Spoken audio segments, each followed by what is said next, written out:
오늘 의심에서 믿음으로라는 제목으로 함께 말씀을 나누겠습니다. 이 민수기 하면은 우리가 숫자를 먼저 떠올리게 되어 있죠. 그래서 이 70인역이라고 하는 성경에서, 헬라어 성경에서 이 민수기의 제목을 숫자들이라고 이렇게 번역을 했습니다. 그래서 우리가 영어 성경을 봐도 영어 성경에 뭐라고 되어 있죠?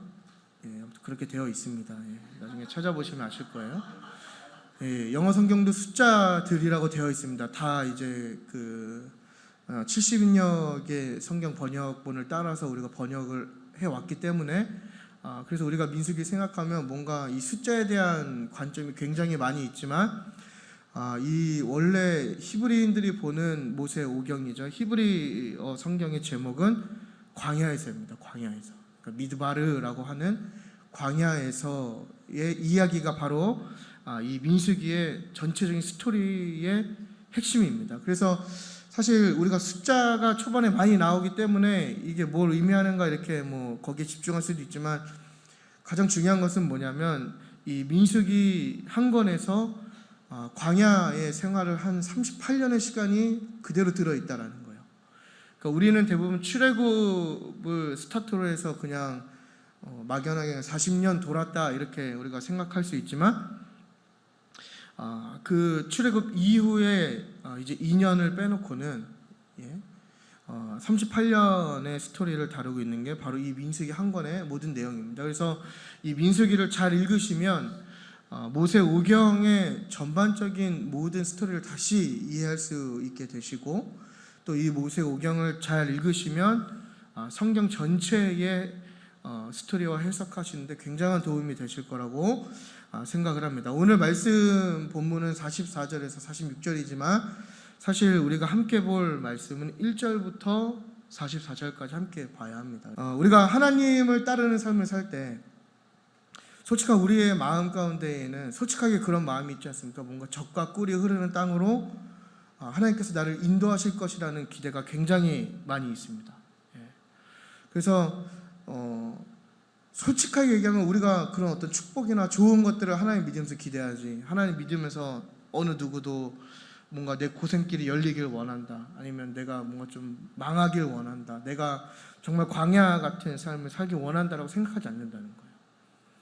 그러니까 만약에 우리가 그러한 신앙생활의 관점을 갖고 있다면 우리의 축복의 인사가 많이 바뀌겠죠. 여러분 잘 되세요, 복 받으세요가 아니라 여러분 꼬이세요, 망하세요, 여러분의 삶이 광야처럼 되세요, 여러분의 건강이 악해지세요, 이런 축복이 되어야 되겠죠. 근데 우리는 이런 얘기 들으면 막 분노하잖아요. 그러지 않습니까? 제가 여기서 갖고 누구 한 명을 지칭하면서 망하세요 해보세요, 그러면 큰 논란거리가 되는 거죠. 그죠? 그러니까 우리의 마음속에는 무언가 우리가 나름대로 추상하는 젖과 꿀이 흐르는 땅에 대한 기대감이 있다는 거죠. 그러니까 하나님을 믿으면 하나님이 우리를 그것으로 인도하실 거라는 우리 깊은 내면 속에 솔직한 기대감이 자리 잡고 있는 거예요. 오히려 나는 그러지 않는다라고 이야기하는 게 더 거짓이겠죠.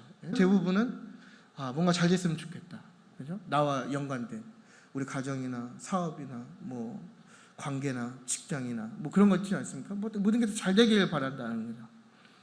근데 우리가 성경을 잘 읽다 보면요, 하나님께서 이스라엘 백성을 젖과 꿀이 흐르는 땅으로 불러내시기 위해서 출애굽을 시키신 게 아니라요, 출애굽기 19장을 잘 읽어보시면 하나님께서 왜 하나님의 백성을 출애굽시키셨냐면 거룩한 백성, 제사장 나라를 삼기 위해서 부르셨단 말이에요. 그러니까 사실 우리가 하나님께 기대할 것은 무언가 이렇게 젖과 꿀이 흐르는 땅을 하나님을 믿으면서 기대할 게 아니라 우리가 하나님을 믿을 때 하나님한테 기대해야 할 것은 뭐냐면 하나님께서 나를 어떻게 거룩한 백성이고 제사장 나라를 삼으실까에 대한 기대감이 우리를 채워야 된다는 거죠. 그러니까 우리가 하나님을 믿음에도 불구하고 여전히 세속적이고 어떤 잘못된 관점을 가지고 여전히 형통함을 기대하거나 풍요로움을 기대하거나 평안을 기대할 때가 많이 있다라는 것입니다. 하지만 우리의 삶을 여기에 다 저보다 연배가 많으신 분들이 많으시니까 겪어보면 아시겠지만 우리의 기대와 다르게 젖과 꿀이 흐르는 땅보다는 사실 우리의 삶에 주어지는 것은 광야가 더 많이 있음을 우리 모두는 동의할 수 있을 것입니다. 여러분, 광야가 어떤 곳입니까? 저는 이제 이스라엘에 있는 유대 광야와 요르단에 있는 그 와디럼 광야를 이제 트레킹하는 시간이 있어서 걸어봤는데요. 짧은 시간이었지만 정말 하나님을 깊게 묵상하는 정말 좋은 시간이었어요. 그래서 우리가 이제 내년에 이제 바이블 트립 가려고 준비하고 있는데 기회가 되신다면 그 광야를 참 보셨으면 좋겠는데, 광야는 불모지이죠. 아무것도 없는 곳, 그리고 혼돈의 땅이고 굶주림과 갈증, 그리고 궁핍이 있는 땅이 바로 광야입니다. 그리고 이 광야라는 것이 낮에는 굉장히 더운데요, 해가 지기 시작하면 정말 많이 추워져요. 그래서 제가 그 와디럼에 갔을 때가 이제 딱 그 이제 오후 좀 늦은 시간에 시작해서 이제 좀 걷다 보니까 해가 이렇게 딱 져서 이제 노을 지고 해가 지는 딱 타이밍이었거든요. 굉장히 추웠던 기억이 있는데, 굉장히 열악한 환경 속에 있는 것이고, 또 이제 우리가 출애굽을 따라가다 보면 아시겠지만 온 족속으로부터 공격의 위험이 있는 곳이 바로 광야입니다. 그러니까 광야가 무엇일까 얘기하면 아무런 비전도 없고 소망도 없는 곳이 바로 광야라는 것이죠. 그러니까 우리가 살면서 얼마나 많은 광야를 경험하는지 모릅니다. 그래서 제가 여기서 여러분들께 드리는 광야의 개념은 그냥 사소한 문제나 어떤 내가 해결할 수 있는 문제들을 광야라고 표현한 게 아니고요, 우리가 살다 보면 내 능력과 내 준비와 내 의지를 벗어나는 정말 아무런 비전과 소망을 찾아볼 수 없는 상황들을 만나게 되잖아요. 그런 광야를 지금 이야기하는 것입니다. 그래서 어떻게 보면 평안 가운데 계신 분도 계실 수 있지만 지금 이 자리에서 예배하시는 분들 가운데에서는 내 인생의 광야이신 분이 있을 수도 있겠죠. 그죠? 그래서 뭐 삶을 돌아보면 정말 광야에 있는 것처럼 아무것도 할 수 없고 알 수 없고 열악하고 뭔가 도전적이고, 또 뭐 삶뿐만 아니라 여러분들이 속해 있는 가정이 여러분들의 광야일 수가 있고, 또 재정이 여러분들의 광야일 수가 있고, 또 뭔가 여러분들의 자녀가 광야일 수도 있고, 또 여러분들이 지금 건강의 광야에 놓여 있을 수도 있고, 그 외에 우리의 삶의 모든 영역에 우리의 능력을 벗어나는 무수히 많은 광야들을 우리가 살면서 마주하게 된다라는 것입니다. 그래서 삶을 잘 돌아보면 사실 우리가 예상하고 원하는 상황보다 우리의 뜻과 정반대대로, 또 예상치 못한 대로 일들이 흘러갈 때가 더 많이 있죠. 그러니까 형통의 복이라는 게 그래서 필요한 것 같습니다. 우리가 하나님께 기도하고 하나님께서 우리의 원대로 들어주시는 그 형통의 복. 근데 사실 우리는 그런 형통의 복보다는 많은 도전을 받을 때가 있는 것이죠. 그럴 때 우리가 이제 그러한 삶 속에서 광야를 경험하면서 광야에 놓여 있을 때 우리에게 가장 먼저 나타나는 어떤 행위가 무엇이냐면, 광야를 마주하는 순간 하나님께 질문하고 하나님에 대해서 의심하기 시작한다는 것이죠. 그래서 우리가 이렇게 물어보는 거죠. 뭔가 어려운 상황 가운데 있다면 하나님께서 나를 인도하시는 삶이 하나님의 계획이 이런 것입니까? 이러한 질문을 할 때가 있다라는 거예요. 뭔가 하나님께서 말씀하신 젖과 꿀이 흐르는 땅, 우리가 하나님을 믿었을 때 기대했던 그런 기대들이 지금 하나님께서 나에게 보여주시는 게 이러한 광야가 그런 기대의 답입니까? 이러한 질문들을 많이 할 때가 있다라는 것이죠. 저는 그런 질문들이 굉장히 많이 떠오를 때가 있거든요. 이렇게 보면은 하나님께서 이끌어 주시는 삶이 과연 지금 이러한 나의 삶에 나타나는 모습이 하나님이 나를 향해서 세우신 계획이란 말일까? 뭐 이런 질문들.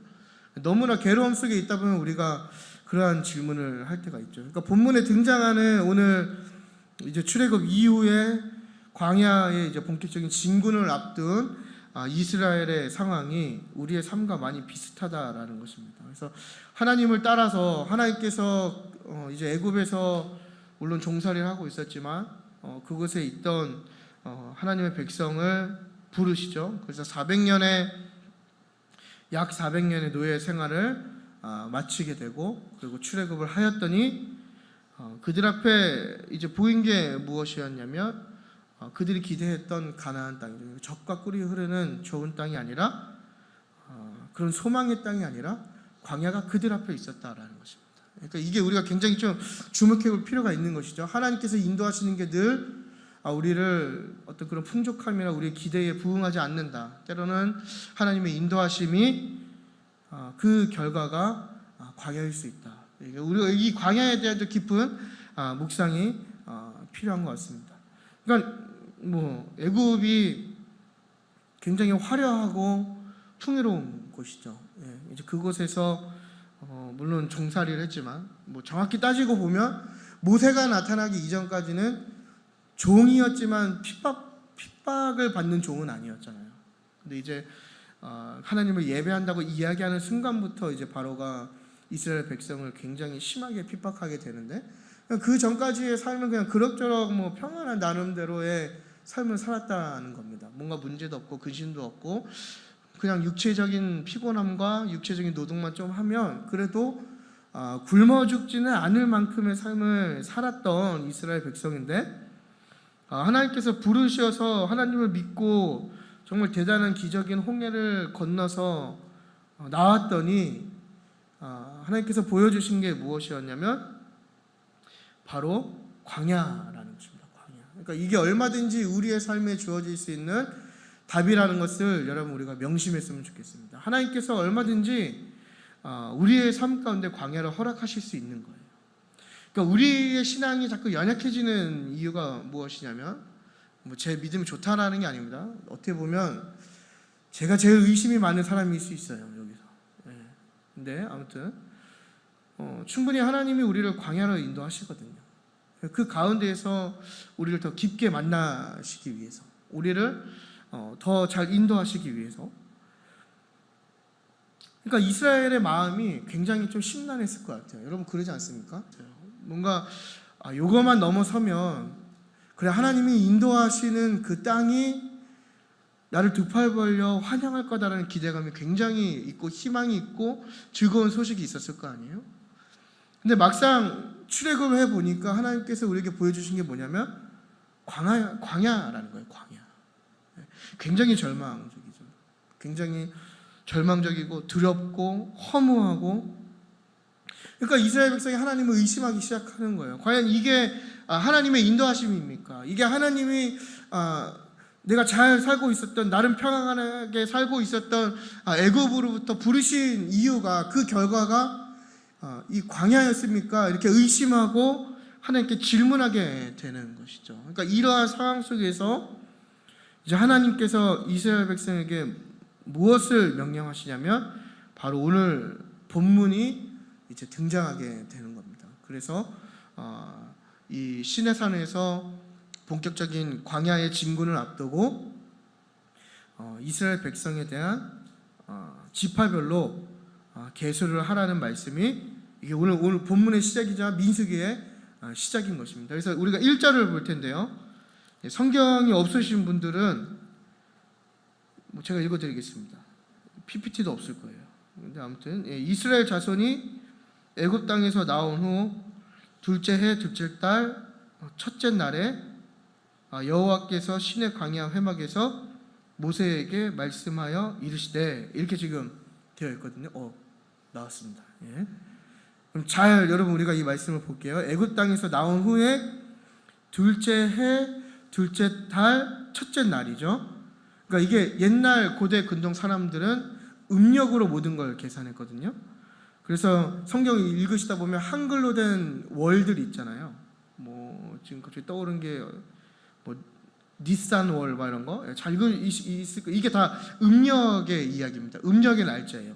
그러니까 고대 근동 사람들은 다 이렇게 음력으로 날짜를 계산하고 이걸로 농사를 짓고, 농사를 짓는다는 얘기는 이걸로 우상 숭배를 하고 이걸로 삶의 모든 것을 계획하고 판단했단 말이죠.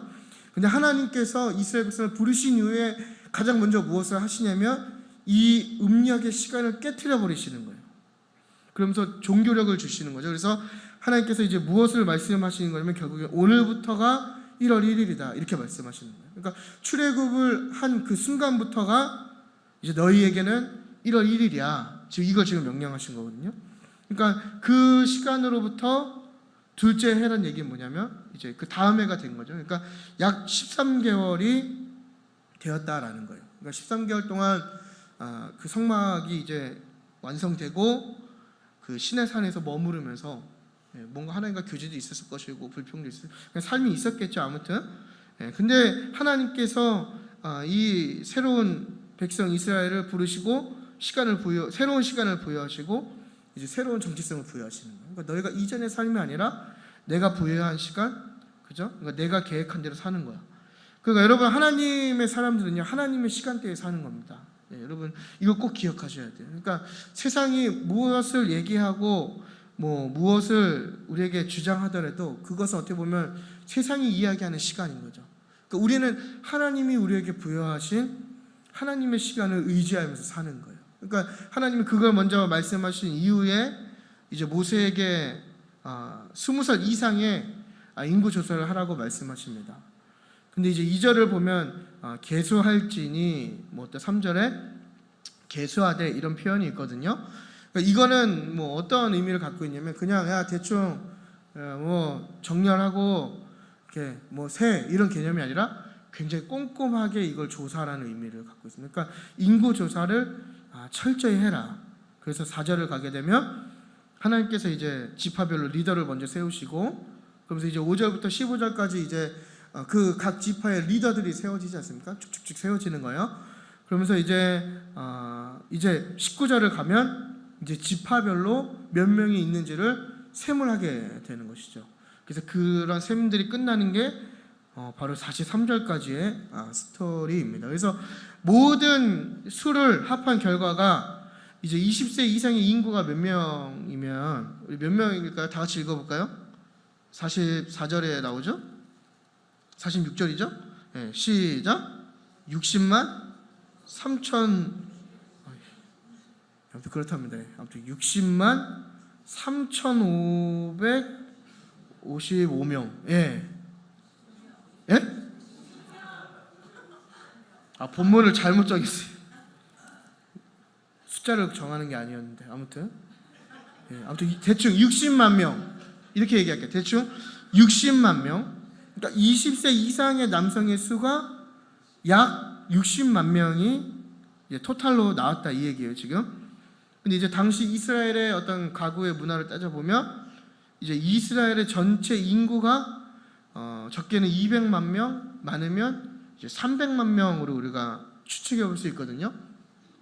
근데 여기에 우리가 이 본문을 읽을 때 우리가 여기서 몇 가지 의문을 가져야 되는 게 사실 정상이에요. 왜냐하면 아무것도 없는 광야에서 200만 명이라는 숫자가 먹고 살고 함께 이동하고 이렇게 텐트를 치고 이렇게 해야 한다는 게 사실 가능할까요, 여러분? 생각을 해보세요. 200만 명이 아무것도 없는 허허벌판에서 200만 명이 다 밥을 먹어야 되고 물도 마셔야 되고, 그죠? 그러니까 우리가 믿음이 너무 좋아서 하나님께서 주셨다 이렇게 이야기하면 할 얘기가 없지만 사실 잘 생각해 보면 의문을 갖게 되는 게 사실인 거죠. 네, 이번에 그 잼버리에 몇 명이 왔다 그러죠? 약 4만 명이 왔죠. 4만 명이 왔는데 난리가 나지 않았습니까? 그러니까 200만 명이라는 숫자가 그 새만금에 4만 명이 텐트를 가득 쳤는데 그 광야라는 곳에 200만 명이나 300만 명이 텐트를 쳐야 된다고 가정을 하면 이거는 굉장히 좀 우리가 의구심을 갖게 되는 숫자라는 것이죠. 또 이 70명으로 애굽에 들어갔던 한 가정이 400년이 흘러서 200만 명이 된다라는 얘기는 이게 굉장히 생물학적으로 그러지 않습니까? 여러분, 강아지가 아닌 이상 굉장히 불가능한 일입니다. 그죠? 인간이라면 이게 계산을 해보세요. 다 여기 이과 많으시니까 이과 계산해 보시면 절대 불가능한 사건입니다. 그렇다면 우리가 이렇게 또 질문할 수 있는, 그러면 성경이 우리가 지금 거짓말을 하고 있는 것인가? 이렇게 본문을 해석할 수가 있는데 제가 이 해석을 왜 해드리냐면요, 요즘 젊은 청년들이 교회를 많이 떠난다고 합니다. 근데 왜 떠나냐면요, 성경이 뻥이라서 떠난대요. 너무 말도 안 되니까 떠난다는 거예요. 그래서 창세기 설교 들으면 다 떠난답니다. 예. 그래서 이제 사실 이 성경을 해석하는 게 굉장히 중요하거든요. 특히나 이제 구약을 우리가 해석할 때.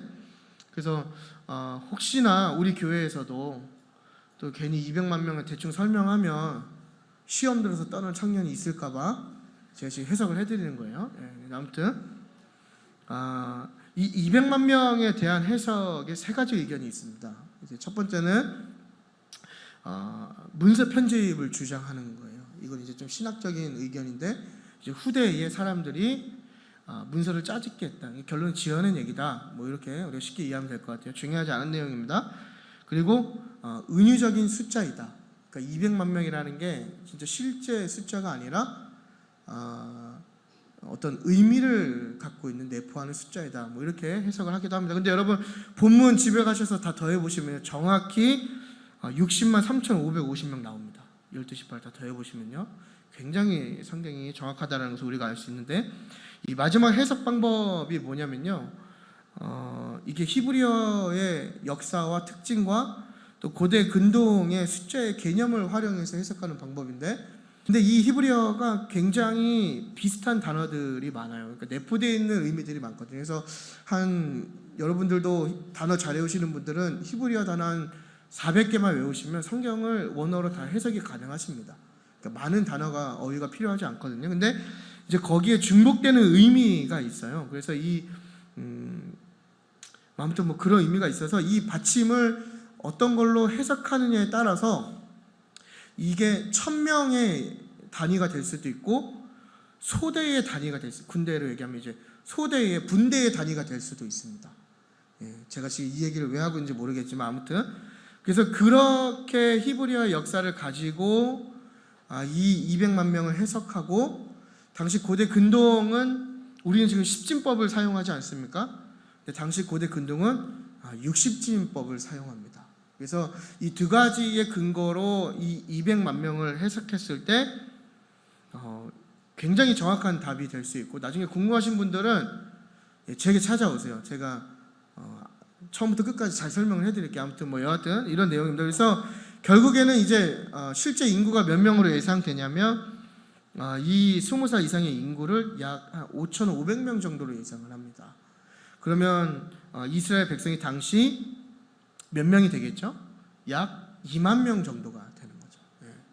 근데 굉장히 이것도 많은 숫자이지 않습니까? 400년 동안 이 70명의 가족이 정말 작은 단위의 가족이 한 민족을 이루는 놀라운 역사를 보여주고 있다는 사실이에요. 사실입니다, 여러분.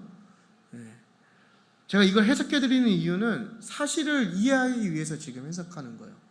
그냥 지어낸 이야기가 아니라 실제로 야곱의 후손들이 70명의 후손들이 광야에 있을 때에는 약 2만 명 이상의 한 민족이 되었다라는 사실을 우리가 믿어야 한다라는 것입니다. 그러니까 어떻게 보면 굉장히 위험한 거예요. 그냥 무조건 야 믿어 이렇게 이야기하는 게 굉장히 위험하긴 한데 성경을 여러분 성경답게 해석하시면 성경만큼 정확한 게 없습니다. 굉장히 정확해요. 아무튼 우리가 이 숫자에 대해서 우리가 좀 주목해 볼 건데 이 숫자에 한 가지 의미가 있는데요. 이게 사실 오늘 말씀의 결론입니다. 그게 뭐냐면 하나님의 축복과 저주의 말씀이 점진적이지만 반드시 성취된다라는 걸 우리에게 지금 이야기해 주고 있는 거예요. 그러니까 쉽게 얘기하면 하나님의 말씀이 반드시 어디에 이루어진다고요? 우리에게 이루어진다라는 것을 이 숫자가 지금 이야기해 주고 있는 거예요. 그러니까 우리는 대부분 무언가를 깨달을 때는 과거를 돌아보면서 깨닫지 않습니까? 그렇죠? 근데 중요한 것은 뭐냐면 뭐 과거에서 깨닫든 지금 내가 현재의 시간 속에서 깨닫든 하나님의 말씀은 반드시 성취된다라는 거예요. 그래서 23절을 보면요, 시므온 지파가 약 5만 명으로 계수가 되는데 이제 땅을 분배하기 위한 이제 민수기 이제 후반부에 2차 인구 조사를 하게 되면 그 수가 60% 이상 줄어들게 됩니다. 근데 이게 단순히 그냥 줄어든 게 아니라 시므온이 그 야곱에게 저주를 받지 않습니까? 창세기를 잘 읽으시다 보면 지금 다들 무슨 얘기 하는가 이렇게 보시면 안 돼요. 창세기 49장에 가면 야곱이 그의 자녀들을 축복할 때 그 디나의 사건을 통해서 시므온과 레위를 저주해요. 그래서 너네가 저주를 받을 것이고 너희가 너희 형제들 사이에서 흩어질 것이다 이렇게 저주를 하는데 레위는 금송아지 사건 때 이제 모세의 편을 들면서 조금 이제 용서를 받지만 시므온은 그대로 그 말씀이 이루어지는 거죠. 그래서 나중에 보면요, 역사적으로도 이 시므온이 그 히스기야 시대에 가게 되면요, 완전히 이제 흩어지는 그 지파로 바뀌어 버립니다. 그래서 그 전까지는 그 유다 땅에 빌부터 살고 있었고, 모세조차도 이 시므온의 축복에 대해서 언급을 하지 않아요. 그러니까 굉장히 저주받은 족속인데, 이 숫자들을 통해서 알 수 있는 건 뭐냐면 하나님의 축복과 저주의 말씀이 반드시 이루어진다는 것을 지금 우리에게 지금 보여주고 있는 것이죠. 또 46절을 보면 그 수가 몇 명이었다고요? 60만 3,510명. 야, 아무튼 뭐 60만. 야, 아무튼 굉장히 많았다. 예. 우리가 뭐 그게 몇 명이든 실제로 우리에게 중요하지 않습니다. 예, 중요한 것은 하나님께서 그 백성을 출애굽시키셨고, 한 축복받은 가문이 한 민족을 이루는 놀라운 사실 가운데 있었다라는 거예요.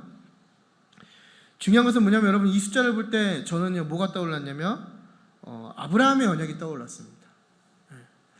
그러니까 이 숫자가요, 뭐 그냥 아무렇지 않게 그냥 뭐 60만 명 됐나 보다 이렇게 우리가 뭐 민수기 읽어 나갈 수 있지만, 저는 이 숫자를 봤을 때 뭘 깨달았냐면, 하나님의 언약이 사실 좀 실망하긴 했어요. 그렇죠? 2만 명이라서 20만 명이면 60만 명이면 좋았을 텐데 뭐 2만 명 정도 많긴 하지만 어쨌건 하나님의 언약이 이루어져 가고 있구나. 예, 그 과정 속에 있구나.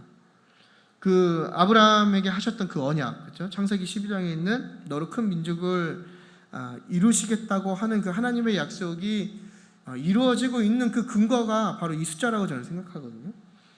그러니까 이스라엘이 굉장히 평안한 시대에 산 게 아니잖아요. 400년 동안 고단한 노예의 시간을 보냈고 핍박을 받았단 말이죠. 그러면 뭔가 우리가 이성적으로 생각할 때 고단하고 괴로운 시간을 보내면 그 민족의 수가 점점 줄어들어야 정상이고 뭔가 쇠퇴해져야 정상이지 않습니까?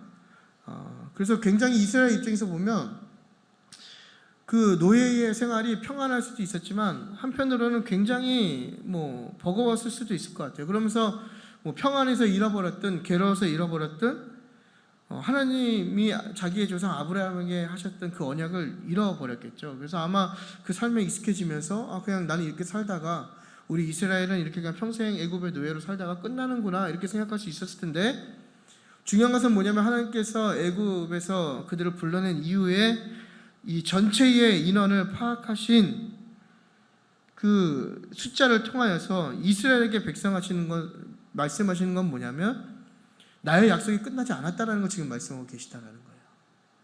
그러니까 애굽에서도 너희가 어려움 가운데 있어도 나의 약속은 변하지 않는다. 그렇다면 너희가 지금 광야에 있을지라도 내가 그 약속을 이루지 못하겠느냐 이렇게 질문하시는 것 같았거든요. 그러니까 오늘날 우리에게 적용해 보면 우리의 삶이 굉장히 많은 광야 속에, 광야에 놓여져 있을 때 우리가 하나님을 끊임없이 의심하고 하나님께 질문하잖아요. 하나님, 이게 하나님이 과연 나에게 인도하신 상황입니까? 이게 하나님이 말씀하신 축복의 결과입니까? 이게 하나님이 하나님의 백성을 인도하시는 방법입니까? 의심하고 질문할 때 하나님께서 이 숫자를 통해서 우리에게 말씀하시는 거라고요. 내가 너희에게 했던 약속들, 내가 너희에게 축복했던 것들이 지금 너희가 광야에 있지만 반드시 어떻게 된다고요? 이루어진다. 이거 지금 말씀하시는 거예요. 그러니까 우리가 하나님의 말씀에 대해서 뭐 의심할 필요가 없다라고 이야기하는 게 바로 여기에 있는 것이죠. 그러니까 하나님은 상황과 환경이 없이 상관없이 그분의 말씀을 다 이루어 가시는 분이지 않습니까? 그게 어딘지는 중요하지 않은 거예요. 애굽이든 뭐 광야이든 뭐 가나안이든 하나님께서 저주하시면 저주의 땅이 되는 것이고, 하나님이 축복하시면 광야도 축복의 땅이 되는 것이 바로 하나님의 섭리라는 것입니다. 그러니까 우리가 내 삶을 자꾸 이렇게 돌아보면서 어려운 가운데 있을 때 하나님께 끊임없이 질문하고 의심할 필요가 없는 게, 내가 하나님과 동행하고 있다면 그것이 이미 내 삶 속에 하나님께서 말씀하신 축복이 또 하나님의 인도하심이 하나님의 언약이 이루어지고 있다는 사실인 거예요. 그러니까 우리가 이걸 꼭 기억했으면 좋겠습니다. 그러니까 나의 기대는 항상 그런 것이잖아요. 적과 꿀이 흐르는 땅, 그죠? 뭔가 눈에 보이는 풍요로움, 누릴 수 있는 것들, 그죠? 하지만 현실은 그거와 다를지라도 하나님께서 말씀하셨으면 하나님의 말씀은 우리가 이해하지 못하고 느끼지 못하는 섭리 가운데 반드시 성취되어 가고 있다라는 것이 바로 이 46절에 60만 3,550명이 주는 의미인 것입니다. 그래서 여러분, 우리가 환경을 바라보면서 의심하는 게 아니라요, 환경을 바라보면서 하나님을 믿어야 하는 것입니다. 하나님의 약속은 여러분 반드시 성취됩니다. 그것이 하나님의 능력이고, 그래서 하나님이 신실하시다고 말씀하시는 거예요. 하나님 변하지 않으시거든요. 다만 우리의 믿음이 약해져서 하나님을 의심하는 것이죠. 하지만 하나님께서는 이 인구조사의 그 토탈 숫자를 통하여서 내가 너희에게 한, 너희 조상과 한 약속이 성취되고 있다. 이게 오늘날 우리에게는 우리에게 하신 그 하나님의 말씀이 성취되고 있다. 이걸 지금 말씀하고 계시는 겁니다. 결론입니다. 여러분, 우리도 예수 그리스도를 믿음으로 홍해를 건넜습니다. 그러지 않습니까? 이게 신약에 가보면은 홍해를 건넌 사건을 이제 세례받는 사건으로 이야기하지 않습니까? 그래서 우리가 어떻게 보면 우리도 어떻게 보면 애굽에 있는 이스라엘 백성과 같은 삶을 살고 있던 거죠. 그냥 평안하고 물론 고단할 수는 있지만 하나님을 믿고 아무런 문제 없이 내 삶에 익숙해져 살고 있는 그런 삶이었다가, 그죠? 사실 그게 죽어가는 삶임에도 불구하고 하나님께서 이전의 삶을 버리게 하시고 하나님의 백성 또 제사장 나라를 삼기 위해서 우리의 어떤 옛 삶으로부터 출애굽시키신 거죠. 그러니까 여러분들이 다 여기에 그래서 있으신 거 아니겠어요? 저는 그 부르심에 대해서 사역자만이 갖고 있는 어떤 특별한 단어라고 지칭하고 싶지 않아요. 여러분들에게도 다 하나님의 부르심이 있는 거거든요.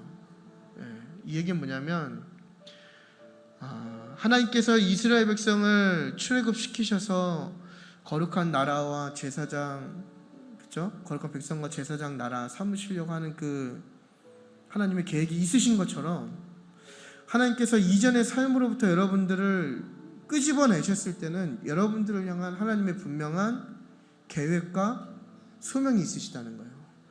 근데 제가 아는 하나님은요, 그렇게 불러내신 이후에 너 될 대로 되라 이렇게 내버려 두시는 분이 아니라 우리의 삶의 끝까지 우리를 책임지시고 인도하시는 분이거든요. 제가 경험한 하나님은 그래요.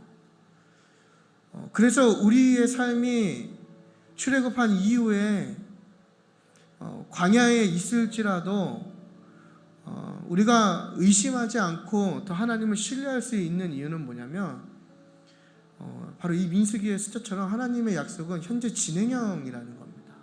끝나지 않았다라는 거예요. 근데 대부분 우리는 뭔가 우리에게 조금 고난이 오고, 그렇죠? 좀 어려움이 오면 하나님의 약속을 잃어버리고 그냥 끝났다라고 생각하잖아요. 그렇지 않습니까? 뭔가 여러분들이 어떤 광야에 계신지 모르겠어요. 평안하셨으면 좋겠지만 우리의 삶에 한두 개 정도는 광야가 있지 않습니까? 그래서 저는 그 광야들이 뭘까 이렇게 생각해 봤거든요. 나의 광야는 뭘까? 너무 많은 광야들이 이렇게 제 삶에 있는 거예요. 새벽에 우유 타는 것도 광야입니다. 얼마나 괴로운지 몰라요. 그러니까 우리가 다 광야에 있잖아요, 여러분.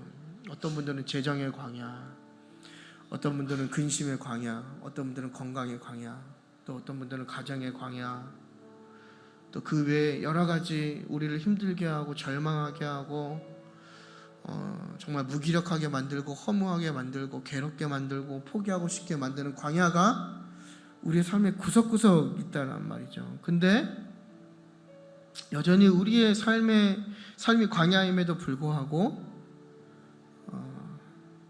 하나님은 여전히 우리를 붙들고 계시다는 겁니다.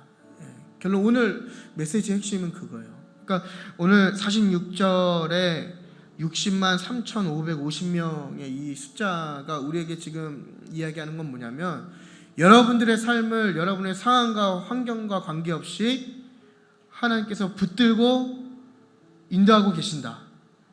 그래서 우리가 어려움 속에서 하나님을 의심하는 것이 아니라 하나님을 더 신뢰하고 믿어야 된다. 이거 지금 이야기하는 겁니다.